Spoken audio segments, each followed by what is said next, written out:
생활이 이제 본격적으로 시작되고 있습니다. 그일라 지역 사람들이 블레셋에게 어려움을 당한다라고 하는 소식을 듣고 다윗이 도와주었습니다.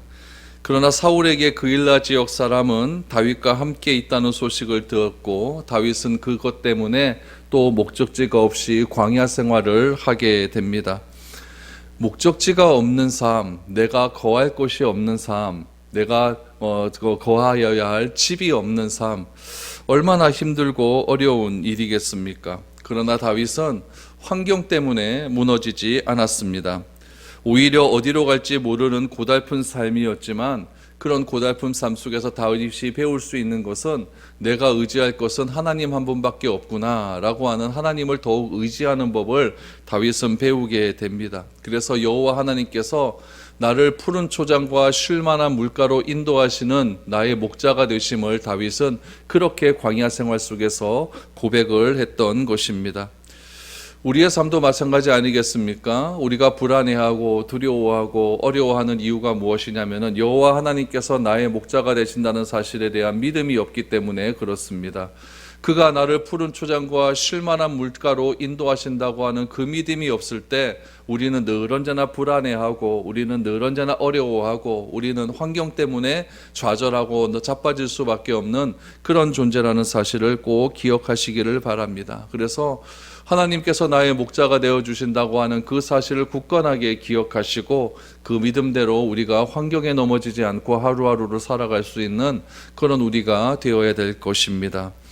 다윗의 광야 생활이 시작됩니다. 그러면 다윗의 광야 생활 속에서 어떤 일들이 기다리고 있을까요?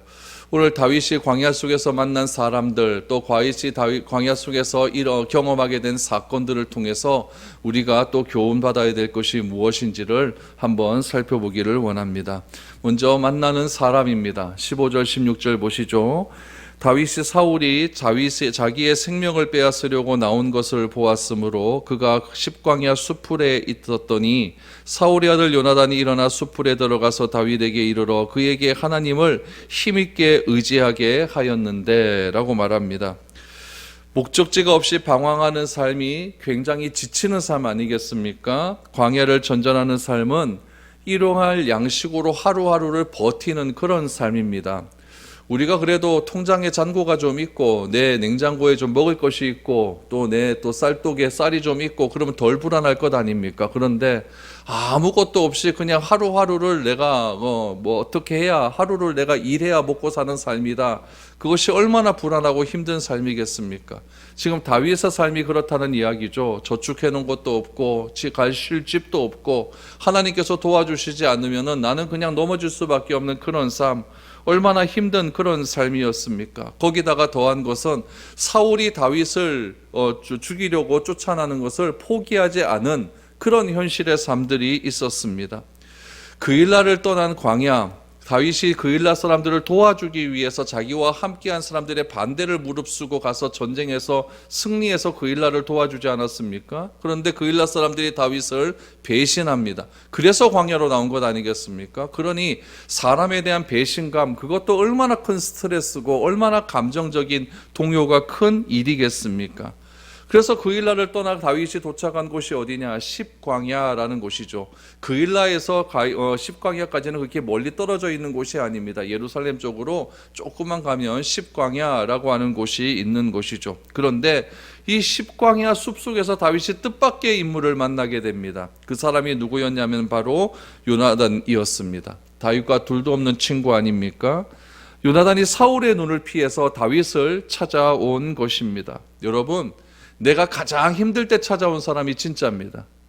내가 가장 힘들 때 떠난 사람은 가짜입니다. 내가 좋을 때 내 곁에 얼마나 많은 사람들이 있겠습니까? 그러나 내가 힘들고 어렵고 아무도 나를 찾지 않을 때 나를 찾아오는 사람이 진짜 친구라는 사실이죠.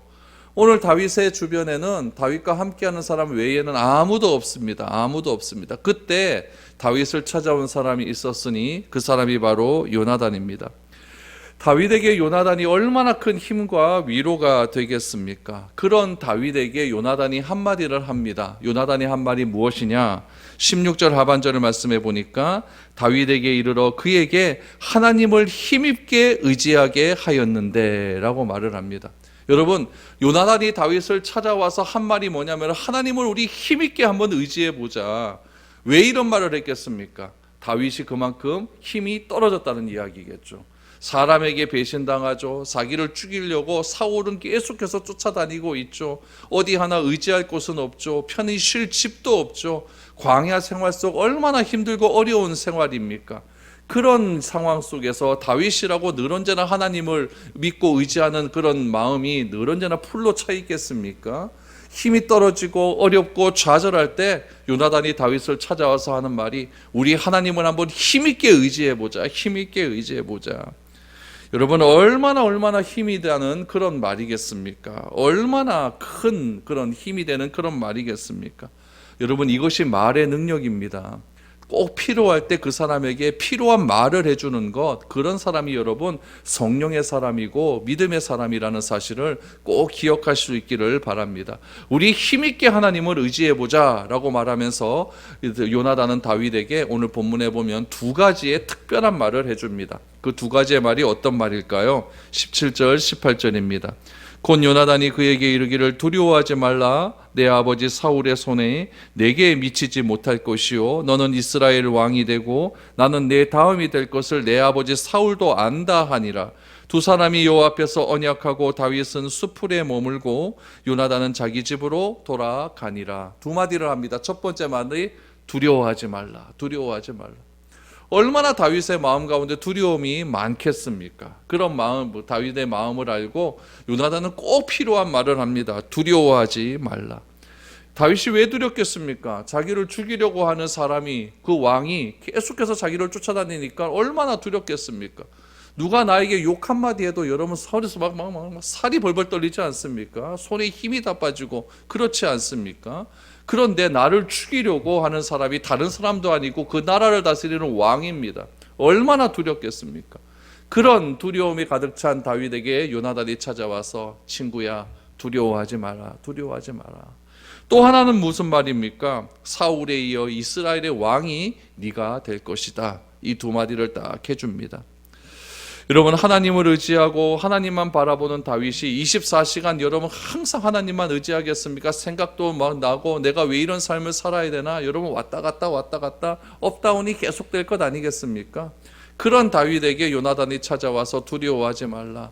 내 다음 사울 다음에 왕은 네가 될 거야 라고 말을 할 때 여러분 그 말은 누구의 말입니까? 그토록 하나님을 믿고 의지한 그 다윗에게 하나님께서 요나단을 통해서 하신 말씀 아니겠습니까? 우리는 그 말을 믿어야 된다라는 이야기죠. 하나님은 요나단의 입을 통해서 다윗을 지금 격려해 주고 있는 것입니다. 요나단의 입에서 나온 말은 하나님의 약속이 아니고는 할 수 없는 그런 말이라는 이야기죠. 이스라엘의 왕은 사울이지만 이스라엘뿐만 아니라 모든 우주를 다스리고 통치하시는 왕은, 진짜 왕은 하나님이십니다. 온 우주를 다스리는 하나님께서 자기의 백성 다윗의 불안한 마음, 두려운 마음, 어찌할 줄 모르는 마음, 그럼에도 불구하고 끝까지 믿음을 지키려고 애쓰고 힘쓰고 있는 그 다윗의 마음을 알기에 하나님은 다윗이 가장 믿을 만한 사람 요나단을 다윗에게 보내어줘서 우리 힘있게 한번 하나님을 의지해보자. 우리 두려워하지 말자.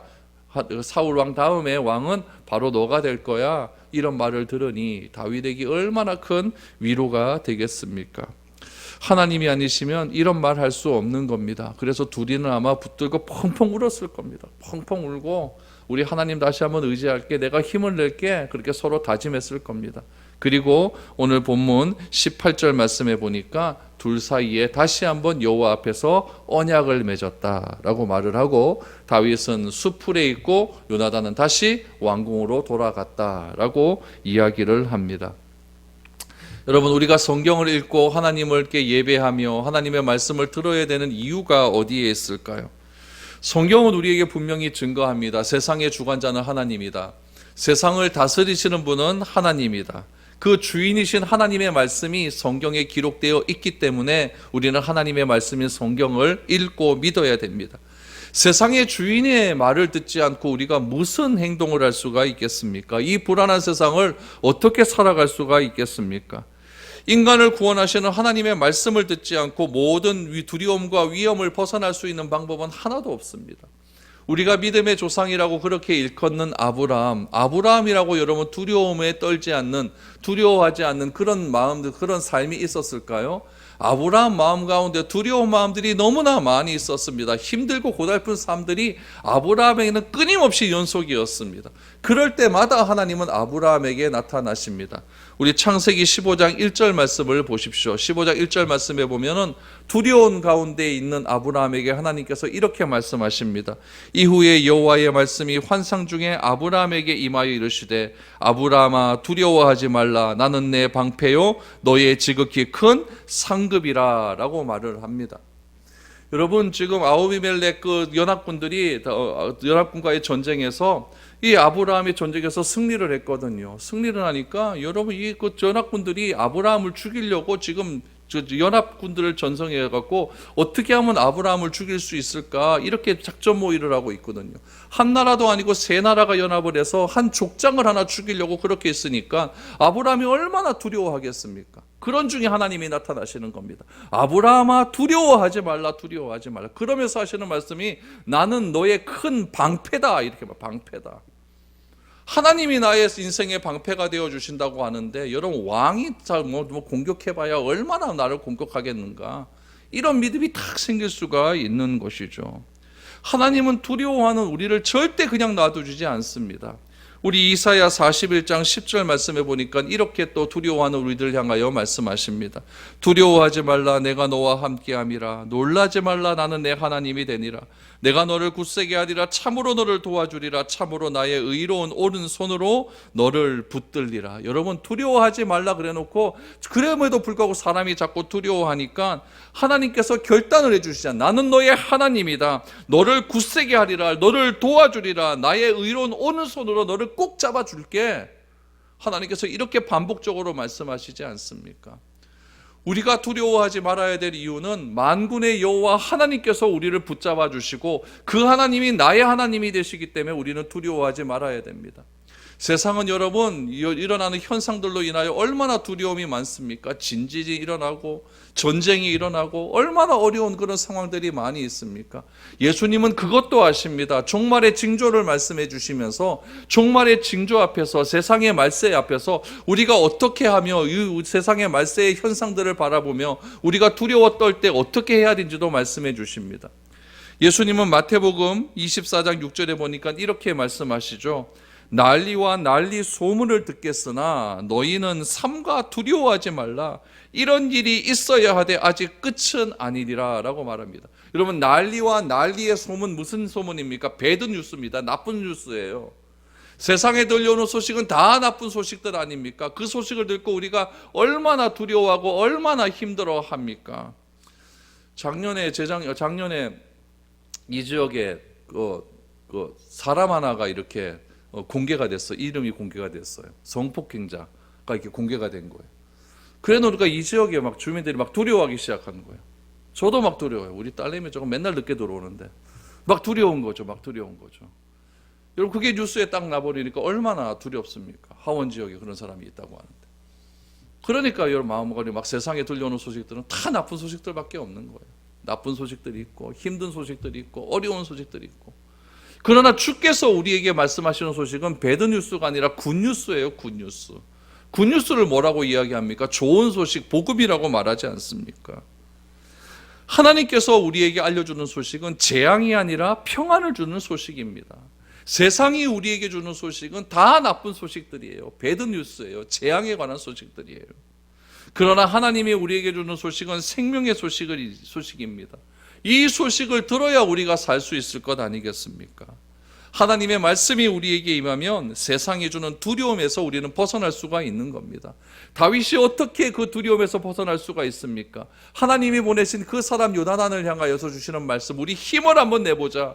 여호와 하나님을 한번 의지해보자. 두려워하지 말자. 이 말 한마디에 다윗이 다시 한번 새로운 힘을 얻게 되는 것 아니겠습니까? 저는 여러분들에게도 그런 말씀의 능력들이 나타날 수 있기를 소망합니다. 그래서 어렵고 힘든 상황이 있을 때마다 하나님의 말씀을 굳게 붙들고, 하나님이 두려워하지 말라 하셨으니까 나도 한번 두려워하지 말고 우리 주님 한번 의지해보자 라고 하는 그런 결단함이 우리 가운데 있기를 바랍니다. 우리 그 다음에 다윗이 어떤 삶들이 일어나게 되었을까요? 19절에서 21절입니다. 그때의 10사람들이 하길라산 숲을 요새에 숨지 아니하였나이까? 그러한즉 그때의 10사람들이 기브아에 이르러 사울에게 나와 이르되 다윗이 우리와 함께 광야 남쪽 하길라산 숲을 요새에 숨지 아니하였나이까? 그러하온즉 왕은 내려오시기를 원하시는 대로 내려오소서. 그를 왕의 손에 넘길 것이 우리의 의문이이다 하니 사울이 이르되 너희가 나를 긍휼히 여겼으니 하나님 여호와께 복받기를 원하노라. 여러분 무슨 말입니까? 지금 십광야에 지금 다윗이 있지 않습니까? 근데 십광야가 어디에 있냐면은 사해가 이렇게 있으면은 사해 중간쯤에 서부 지역에 있습니다. 그럼 그 지역은 어떤 지역이냐? 유다 지파 소속이에요. 그러니까 10사람은 유다 지파 사람이라는 얘기예요. 다윗이 지금 유다 지파 안에 있거든요. 다윗은 어느 지파 사람입니까? 유다 지파 사람 아닙니까? 근데 10사람들이 다윗을 사울에게 고발을 합니다. 여러분 친족이 고발을 하는 거예요. 친족이. 여러분 친족이라고 한다면 오히려 보호를 해줘야 되는데 친족이 사울에게 고발을 해버립니다.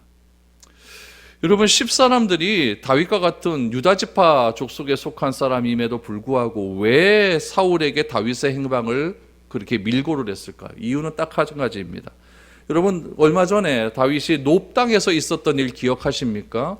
놉 땅으로 다윗이 도망을 갔더니 놉 땅에 있는 제사장이 다윗을 도와주었다라고 하는 그 정보를 듣고 도액이라고 하는 사람을 시켜서 제사장 85명을 완전히 단칼에 죽인 일 기억하고 계시죠?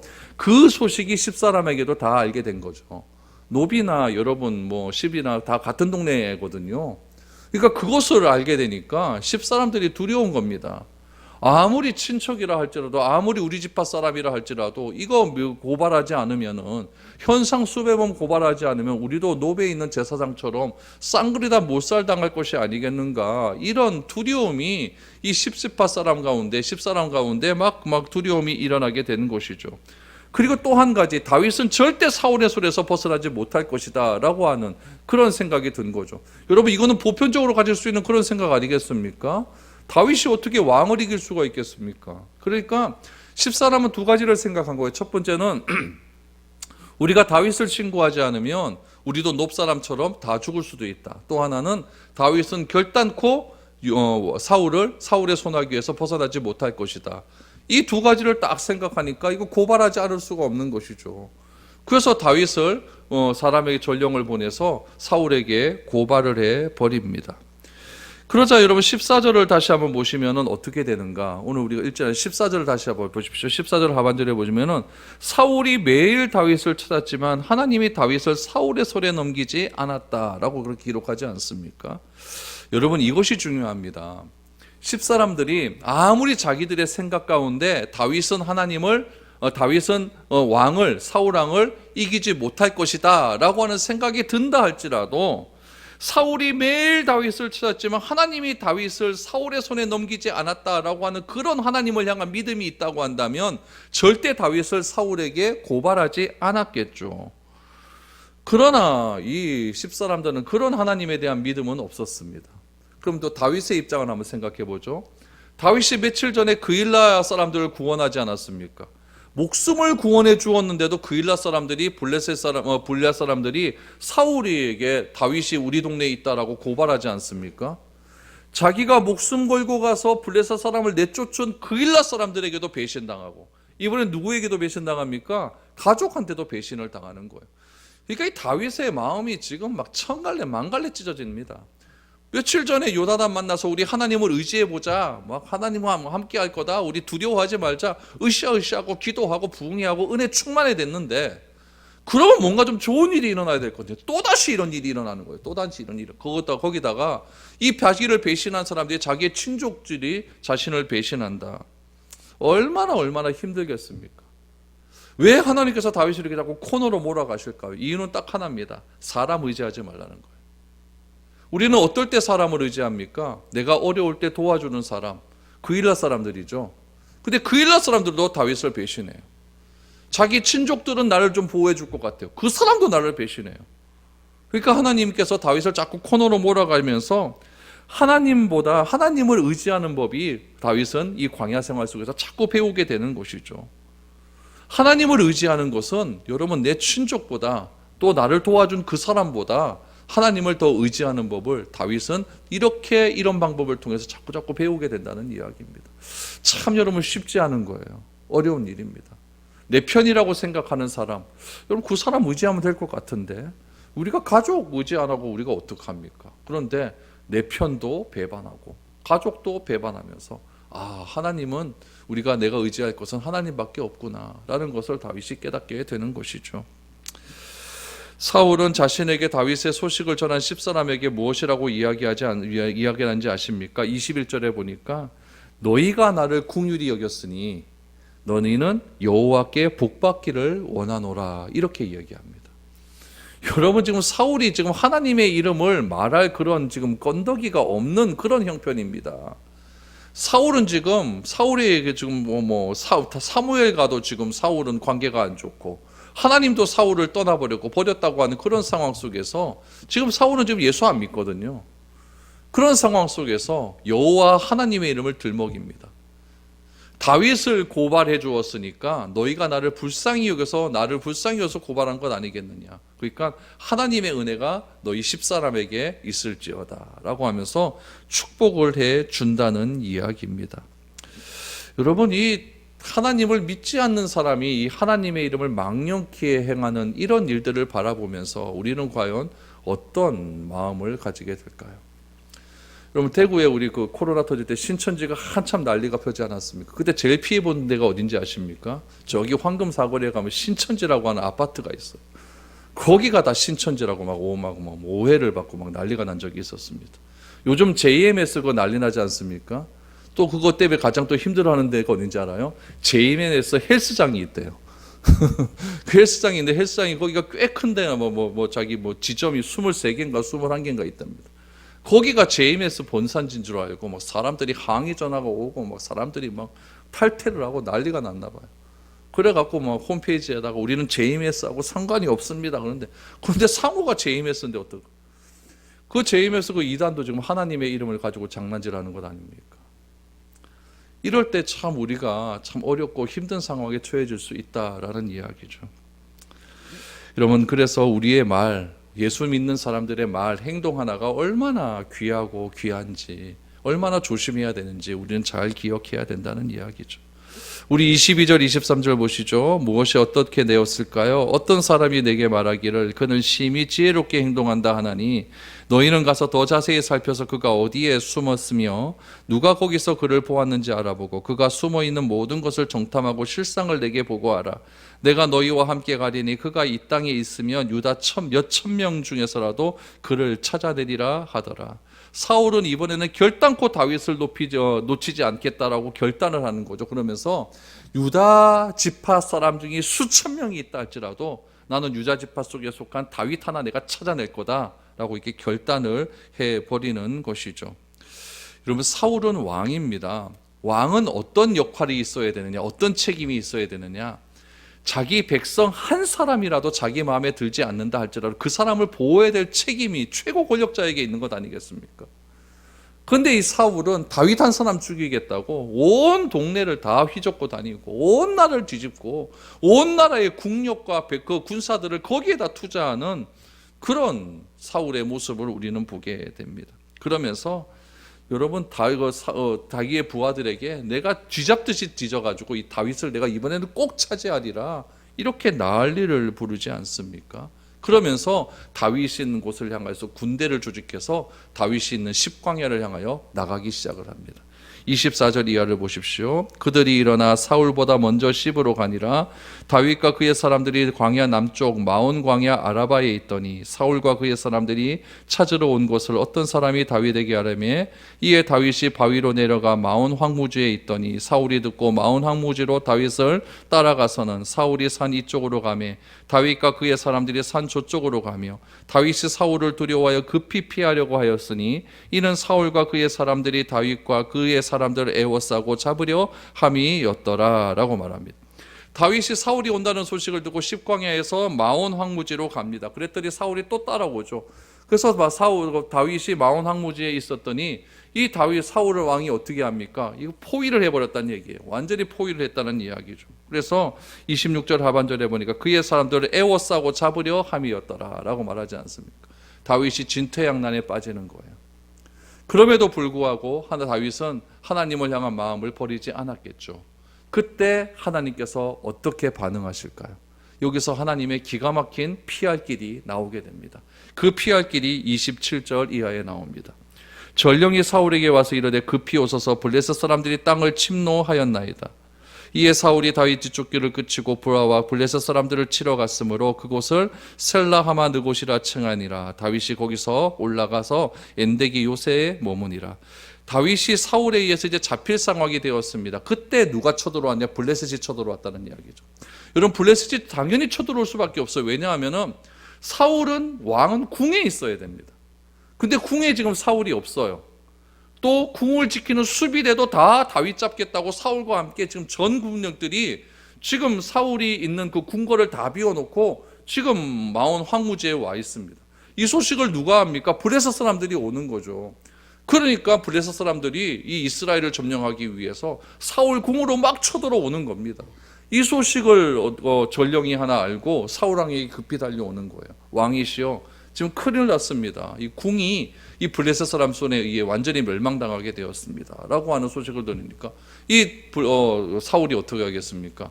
잠시 다윗 잡는 것 우리 뒤로 하고 빨리 되돌아가자라고 하면서 사울이 다윗 잡는 것을 포기하고 다시 자기의 궁으로 돌아가서 블레셋과 싸우게 됩니다. 누가 하시는 일입니까? 하나님이 그렇게 하시는 거예요. 하나님께서 환경을 바꾸어 주신다는 이야기죠. 이것을 다윗이 알게 되는 것이죠. 그래서 그곳의 이름을 뭐라고 지었느냐? 셀마나마 느곳. 무슨 뜻일까요? 분리의 절벽, 경계의 절벽이다라고 그렇게 불렀습니다.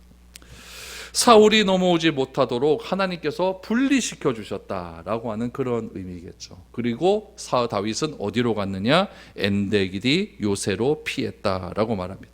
이 엔게디 요새는 십광야에서 한 25km 떨어진 그런 곳에 있습니다. 그곳은 어떤 곳이냐면은 완전히 산간지대예요. 산간지대다 보니까 동굴이 많겠죠. 이 동굴 속에 다윗이 숨어서 지낼 수 있게 되었다라는 이야기죠. 여러분, 우리는 성경의 스토리를 알기 때문에 사울이 절대로 다윗을 못 잡는다라는 것은 이미 알고 있습니다. 그러면서 우리는 다윗의 도피 행각을 성경을 통해서 보고 있죠. 광야의 절박한 순간들을 우리는 조금이나마 체험을 해보는 것입니다. 그런 상황 속에서, 다윗의 절박한 상황 속에서 하나님께서 다윗을 어떻게 보호해 주시고 있는가를 우리는 살펴봐야 되는 겁니다. 하나님이 다윗과 함께 하시기 때문에 사울이 수단과 방법을 가리지 않고 다윗을 잡으려 한다 할지라도 절대 하나님께서 다윗을 사울의 손에 넘겨주지 않는다, 이 사실을 우리는 기억해야 됩니다. 왜 그렇습니까? 하나님이 함께 하기 때문에 그렇다라는 이야기죠. 여러분, 우리가 대단한 존재이기 때문에 하나님이 함께 할까요? 그렇지 않습니다. 우리에게 다른 대안이 없기 때문에 하나님은 늘 언제나 우리와 동행하시는 겁니다. 우리에게 무슨 대안이 있습니까? 어디에 피하겠습니까? 어디에 피해야 우리가 사탄의 유혹에서 우리가 이겨낼 수 있을까요? 다른 대안이 없지 않습니까? 그러니 하나님이 우리와 함께 하셔서 우리가 함께 하신다는 그 믿음을 보시고 그 반응을 보시고 절대로 우리가 사탄 마귀의 유혹에서 넘어가지 않도록, 대적자의 손에 넘어가지 않도록 우리를 지키시고 보호해 주신다는 사실을 꼭 기억하시기를 바랍니다. 하나님은 변함이 없습니다. 다윗을 구원하셨다면 우리도 반드시 지키시고 보호하실 줄로 믿습니다. 그런 구원의 하나님의, 능력의 하나님을 여러분 꼭 기억하시고 하루하루를 하나님을 신뢰하는 마음 가운데 그렇게 살아갈 수 있기를 바랍니다. 그것이 우리가 예수 믿는 능력이고 우리가 예수를 믿어야 하는 이유고 하나님을 신뢰해야 되는 딱 한 가지 이유입니다. 그 사실 속에서 여러분 남은 우리의 삶도 하나님의 풍성한 은혜 가운데 살아갈 수 있는 저와 여러분들이 될 수 있기를 축복드립니다.